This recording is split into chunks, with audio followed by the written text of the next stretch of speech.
going to like it, but I think she will. I'm planning on wearing it to the pool next time we go to the neighborhood pool. It's a family-friendly pool, so they may not like that, but I don't know. I'm not all that worried about it. OmniDog, and this is OmniDog's Vault, and we are live. Me and the T-Bone. T-Bone, how's it going, buddy? We're live. Wow. You did it to me again, Jess. Oh, you freaking did it to me again. I'm trying to share personal things with you. Wow. Well, how's everybody doing today on this fine day that you're watching this at whatever day it is, it's a fine day. It is. At what o'clock? Certain o'clock. Pour yourself a nice, smooth, crisp Dr. Pepper, and let's talk about some comics. Are you drinking Dr. Pepper? Right now, it's all empty. Oh, I know. I should have gone and gotten some before the show started. It's going to be a rough show, man. No DP. Holy smoke. It's going to be difficult for you. It's going to be tough. We're going to see what we can do. Well, we're talking about this book here. Jason Aaron and Chris Bachalo's Doctor Strange Volume 2, which I believe, I don't know. Was it as strong as Volume 1? I think it was as interesting because it had as solid an ending as I feel. It had a great ending, which I feel made it a compelling book. That's what Tyler and I like to base our recommendations on. Was it compelling enough to buy? The ending was great. I really enjoyed it. And unfortunately, Tyler got jobbed out of it because Marvel Unlimited didn't have it. So I just gave him a synopsis of it was really rough. So like the very last issue 20, I, for some reason, couldn't pull up on Marvel Unlimited. So that was a big disappointment. So Jess just kind of sat there and flipped through and gave me the synopsis. But it sounded amazing. It sounded very good. I don't want to say this, but it was one of the better issues. I mean, wow, that hurts. Now you're just rubbing it in. That's just mean now. Like, what's the point of that? Just a really well-written, well-drawn issue that I thought was clearly it was a one-off, just standalone issue that was really well done. I'd love to tell you it sucked, but it didn't. It was really well done. There you go. So there's spoilers for the end of the whole run. Thanks a lot, Jess.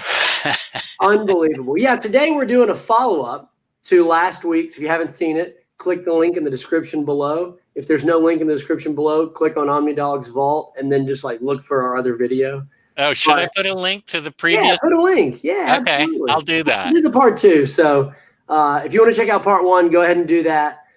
Part 2, full spoilers ahead.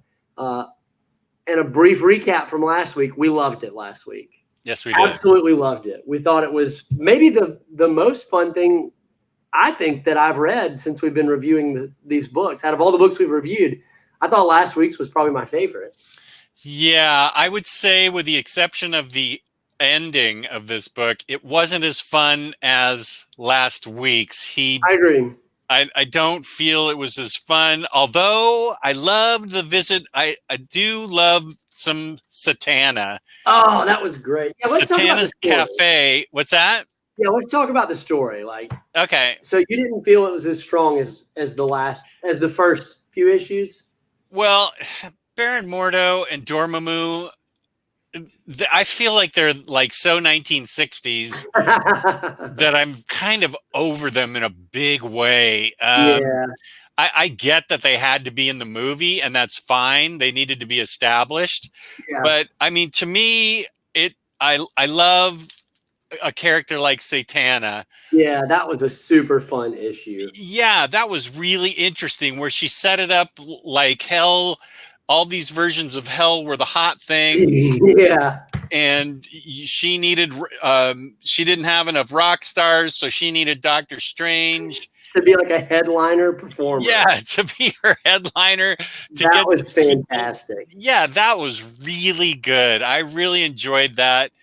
That was great. Because if you guys don't mind spoilers, we picked up at the end of last week the first section where magic had basically been destroyed by these bad guys called the Empirical. And at that point, Doctor Strange is just basically relying on relics and what tiny little bit of magic he can summon, because magic's kind of growing again in the Marvel universe, but it's not strong. So all of his enemies, the first big arc deals with all of his enemies deciding this is the time to get to Doctor Strange, like back to back to back to back. There's a Spider-Man run called The Gauntlet, which is very fun to read, and it's a very similar premise. Like they just overload the hero with as many villains as possible, and it was like a week-to-week story. And like right when Doctor Strange would beat one of them, the next one would appear, and like or right when he was about to be killed by one of them, the next one would snatch him away. And that's what happened with Satana, and it was so fun. I thought that was a great issue. I don't know that much about Satana, honestly. I don't actually either. I just have read bits and pieces of her, but I thought it was really well done. I thought the visit to the Nightmare Realm was really well done. That was great. I loved Nightmare. Absolutely. I think he's a really interesting and cool character. I would love to see him show up in a Doctor Strange film. Yeah. That would be a really fun villain because it can be so trippy because it all takes place in the dreamscape. Yeah, Nightmare's really well done in the dreamscape, exactly, where Zelma and Wong have to go in there to try and rescue him, and then it leads right into Satana. And so it started out really strong because there's Wong and Zelma hijack a ghost plane. And this is where we get introduced to Eyeball Guy, the Orb. Orb was great, and I think I've only seen him like twice. Ever. I don't think now. See, I'm not familiar with him at all. Where have you seen him? I can't remember. I genuinely can't remember, but I recognized him. Maybe just a picture or something. I don't know, but it was interesting because he's a giant eyeball who also had one of the Watcher's eyes. The Watcher was killed so he could see and perceive things happening all over the world and I believe some of the future and other things. And that was a really fun issue because he just like was driving Doctor Strange around and doing random things. And he was like, the Watcher, all he did was watch and I feel like I need to intervene some. And that was really fun. Yeah. And then the second half, really after he survives the Gauntlet, which I think it was called Blood in the Ether. Yeah, that was exactly. The first arc. Once he survives that, we kind of move into the big cliffhanger from the first book, the first volume, which was Misery, which was the physical embodiment of all of Doctor Strange's pain and suffering that he had been storing in the cellar so he could continue to do the work that he needed to do. And Misery got out at the end of the first volume and wants to basically punish Strange and just like cause misery to give himself. He said he took no joy in it, but he said it was pleasurable or fun. I can't remember exactly the words he used.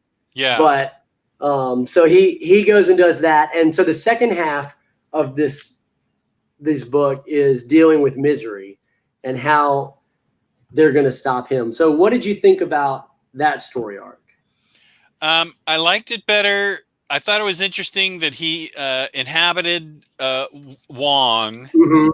I thought that was a good twist, and that he went and invaded a bunch of Doctor Strange's former brain surgery patients. Yeah, that was cool. That was an interesting concept, which he learned from Wong.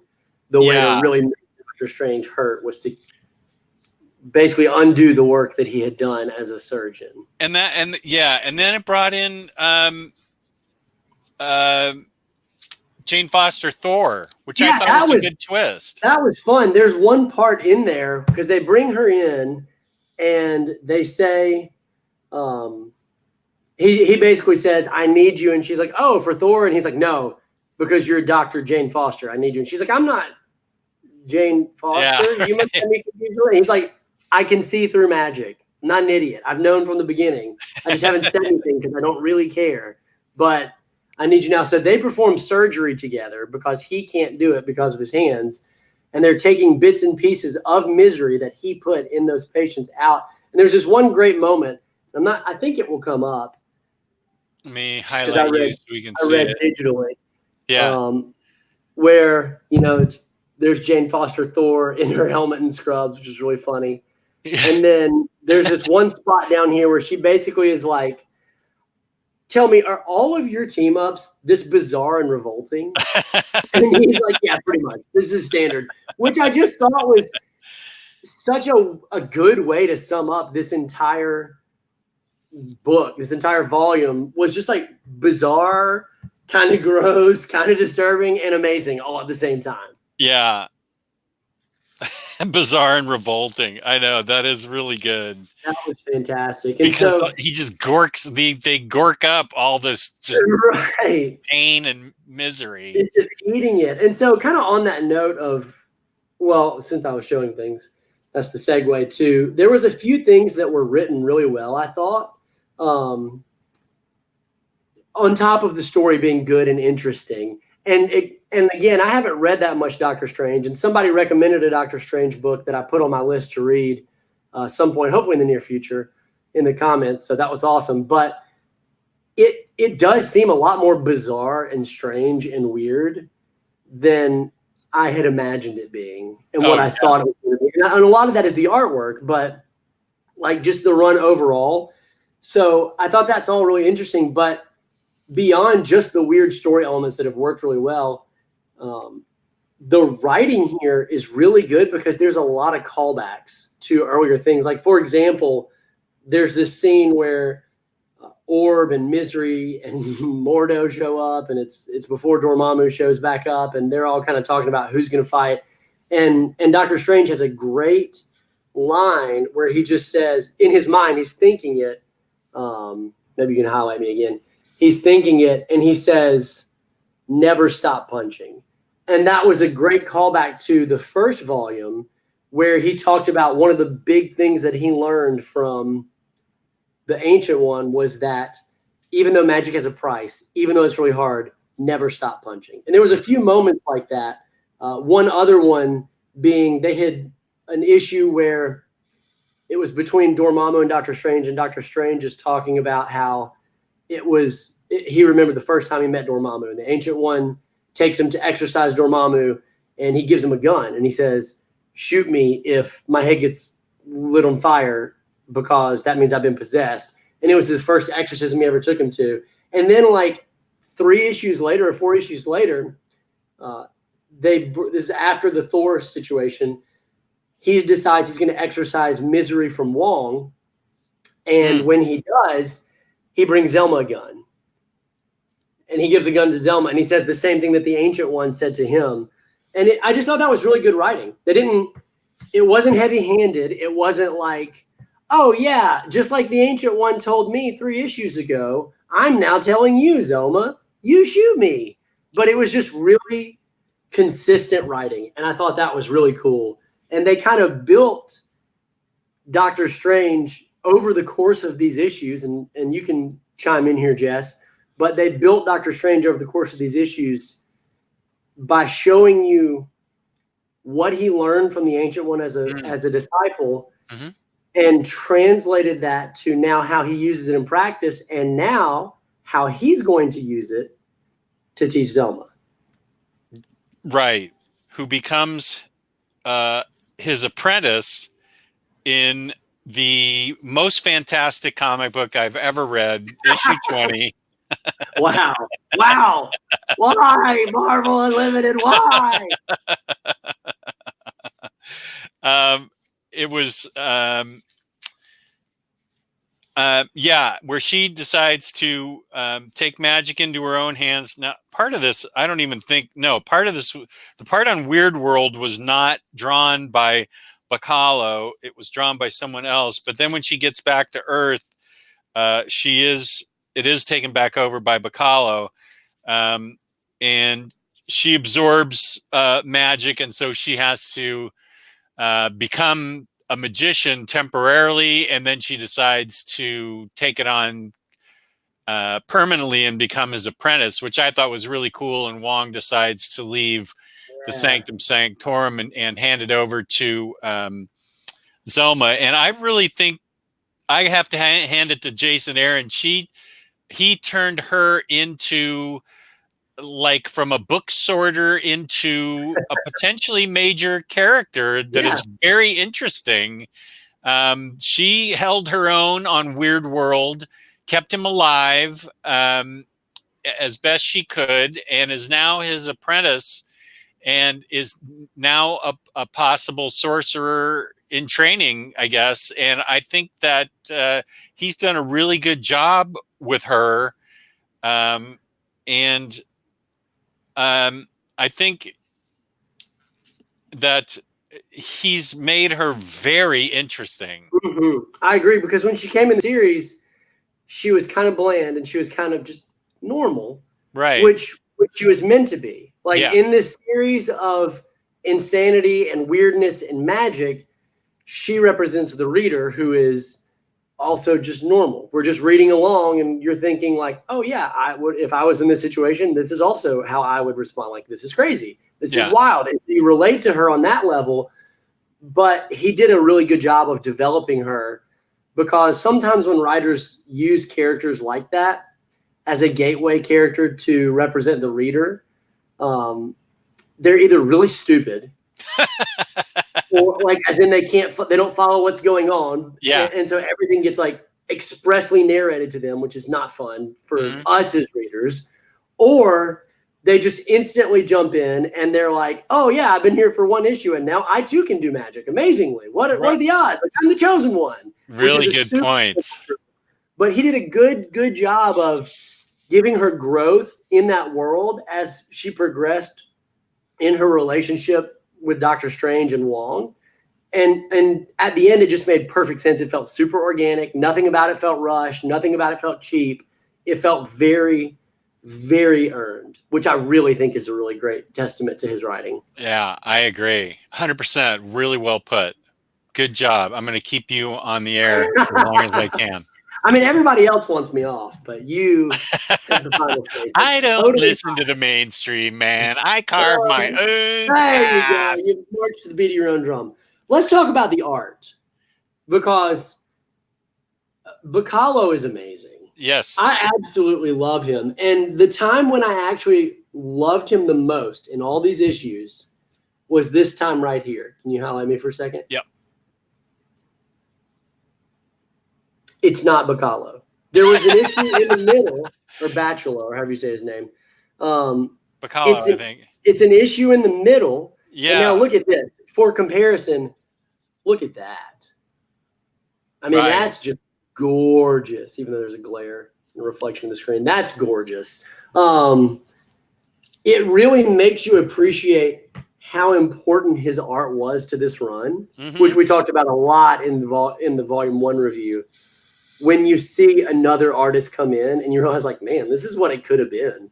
Like, this is how just boring and like almost lifeless at times it looks without Bachalo on art.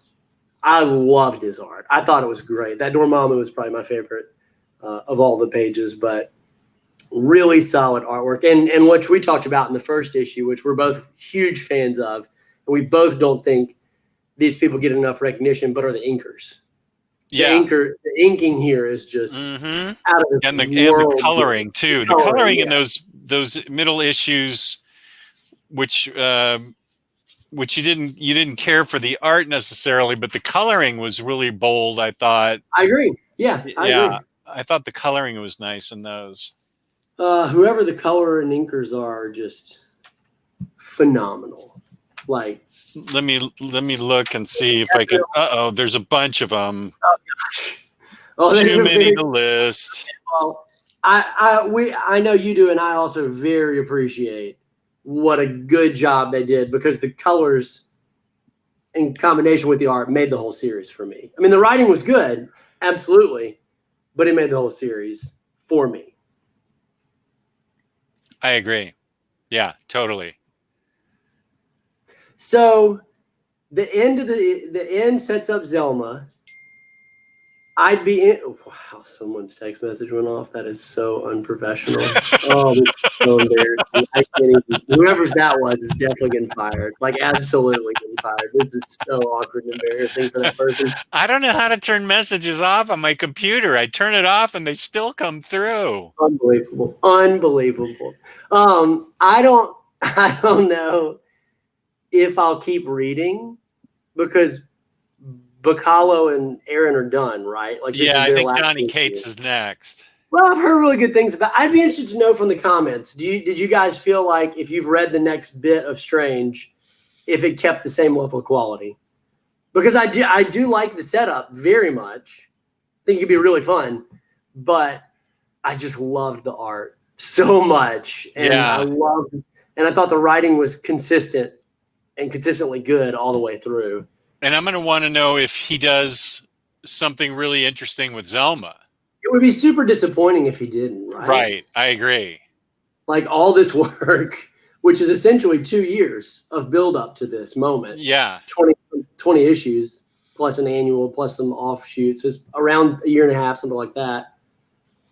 Yeah, it would be a shame. So let us know in the comments what you thought about this run and what you think about the next run if you've read it. Yeah. And what you think about Marvel Unlimited not carrying the greatest Doctor Strange issue ever. There's going to be someone in the comments, they're going to go and they're like, it's right here. Why couldn't you find it? I'm going to go up and look for it now. I have Marvel Unlimited now too, so I'm going to go look for it. It's probably just some operator error, and everyone's going to be like, it was there the whole time, which wouldn't surprise me at all. Like, well, not at all. If I can find it, you still need to read it. Because it's so fun. It is such a good issue. You walk me through the last 4 pages, panel by panel. I'll do it. Just for you, Jeff. I'll do it. And so I feel like this was an excellent book, worth picking up because it not only completes the story, but it's got excellent stories on its own. And so I urge everybody out there to pick up volumes 1 and 2 on Marvel Unlimited. Well, not if it doesn't have issue 20. Yeah. And you need to get an oversized hardcover. Awkward turtle. Speaking of turtle, wait, did you find it compelling enough? Absolutely. Yeah, okay. No, I find it super compelling too. Yeah. And I think it set up the next series really well, and is, even without that ending, it was a very satisfying, self-contained, worthwhile read. If you have any interest at all in either Doctor Strange or good weird art, this is the book for you. Now, speaking of turtles, next week we're gonna do something Tyler's really excited about. Yeah, I am. Teenage Mutant Ninja Turtles Volume 2. I'm so excited about that. That's what we're going to review for you. I can't wait. I have just gotten in volumes 7, 8, 9. What'd you decide to do about, was it volume 7 that had the scratch on it? I haven't decided yet. I had it for about a day. I need to make a call. Here's a question to leave you guys off with. If you got a book and it had a white scratch on the front, purely cosmetic, noticeable but not horrible, would you send it back? That is a tough one. That is a tough one. The picture you sent me, gosh, I don't know. Where are you in the reading order? You've already read it? Have you already read everything? No, I'm in volume 2. Oh, you are? So you could send it back and it would take a couple weeks to come back and it wouldn't bother you in the reading order. Correct. Yeah. Gosh, I don't know. I think that's strictly going to have to be your call, what you can live with. My internal decision-making and conflict is the tension between I bought it new and I paid for it to be in good condition. That's a good point. So I feel like that's what I should get, versus it doesn't affect the reading. It's cosmetic, and it is a borderline waste. Is it a waste to send it back when there's really nothing wrong with it in terms of reading? Well, that is a book that you would get from their damages sale, though. Right. Yeah, absolutely. Yeah. Absolutely. Tough call. Yeah, that is a tough call. Let me know in the comments below what you guys would do in that situation if you made it to this point in the video. If you didn't bail at the very first 30 seconds. Out like 10 minutes ago. What are Forget these it. guys talking about? They don't know. But yeah, we're very excited about reading that next week. And then for the week after, who knows? Anything can happen. I know. I have to get as many videos in before October, right? Because that's when tax season starts again. Well, it actually this is the beginning. This week is the beginning. Oh, it is. Now till October 15. Oh, But crumbs. I'm still planning on doing the show for a hot minute. Okay. Until we just get so overwhelmed. Okay. But maybe we won't. Maybe I'll continue to be able to do it. Maybe everybody in your town's going to go broke between now and then. And That sounds like a great business model for me. Absolutely. Everyone could go broke and not. they're all doing business with China, and all of a sudden, China's got these trade issues, and business dries up. It's all gone. Hashtag trade wars. Hashtag relevance. Okay, T-Bone, thank you for joining me. This is great. Thanks for having me. Oh, yeah. On the OmniDog and T-Bone show. Star 93.5. Right on, man. We have our own jingle. Don't forget it. Do it every week. I've already forgotten it. Well, it'll be back next week. Yeah, okay, it'll be here next week. Don't worry. There'll be a jingle. Oh, there'll be a jingle, my friend. Okay. All the way. That's what I'm talking about. So to everybody out there, thank you for tuning in. Please leave a comment. If you like, we always respond to comments, and hit the subscription button, hit the like button. That's the thumbs up button. And as smash that always, notification bell. Yes, get notifications, as he's saying, so you get notified when we go on the air. And as usual, peace and love, peace and love.